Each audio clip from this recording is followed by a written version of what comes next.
దేశ పరిపాలనా వ్యవస్థలో అత్యున్నత స్థానమైన ప్రధానమంత్రి కార్యాలయం విధానపరమైన నిర్ణయాలకు దేశ భవిష్యత్తు నిర్మాణానికి వేదికగా ఉండాలనేదే ప్రధాన రాజ్యాంగ సూత్రం. అయితే ప్రస్తుత ప్రధాని నరేంద్ర మోదీ పాలనాపరమైన కార్యాచరణ కంటే ఆలయ సందర్శనలు, ధార్మిక కార్యక్రమాలకే అత్యధిక సమయాన్ని కేటాయిస్తున్నారనే అంశంపై జాతీయ స్థాయిలో తీవ్ర రాజకీయ చర్చ మొదలైంది. స్వాతంత్ర్యం వచ్చిన నాటి నుంచి దేశాన్ని నడిపించిన ప్రధానులంతా మౌలిక సదుపాయాల కల్పన, విద్యా, రక్షణ రంగాల అభివృద్ధిపైనే ప్రత్యేక దృష్టి సారించారు. తొలి ప్రధాని జవహర్లాల్ నెహ్రూ ఐఐటీలు, ఐఐఎంలు, ఎయిమ్స్, ఇస్రో వంటి ప్రతిష్టాత్మక సంస్థల స్థాపనకు పునాదులు వేస్తే, లాల్ బహదూర్ శాస్త్రి రక్షణ వ్యవస్థను బలోపేతం చేయడంపై దృష్టి పెట్టారు.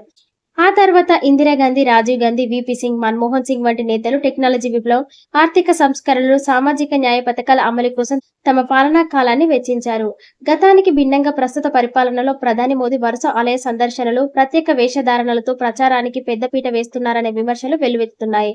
దేశంలో నిరుద్యోగం పెరుగుతున్న, నిత్యావసరాల ధరలు, ఆర్థిక అసమానతలతో సాధారణ ప్రజలు సతమతమవుతున్న వేళ విధానపరమైన పాలనను వదిలేసి ఇలాంటి కార్యక్రమాల్లో మునిగి తేలడం వెనుక కేవలం రాజకీయ, ఎన్నికల ప్రయోజనాలు ఉన్నాయనే ఆరోపణలు వినిపిస్తున్నాయి.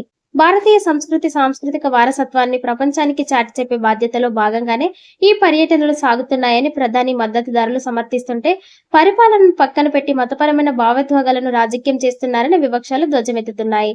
పాలన మరియు సాంస్కృతిక ప్రాధాన్యతల మధ్య ఉన్న ఈ వైరుధ్యం రాబోయే రోజుల్లో ఎలాంటి చర్చలకు దారితీస్తుందో వేచి చూడాలి.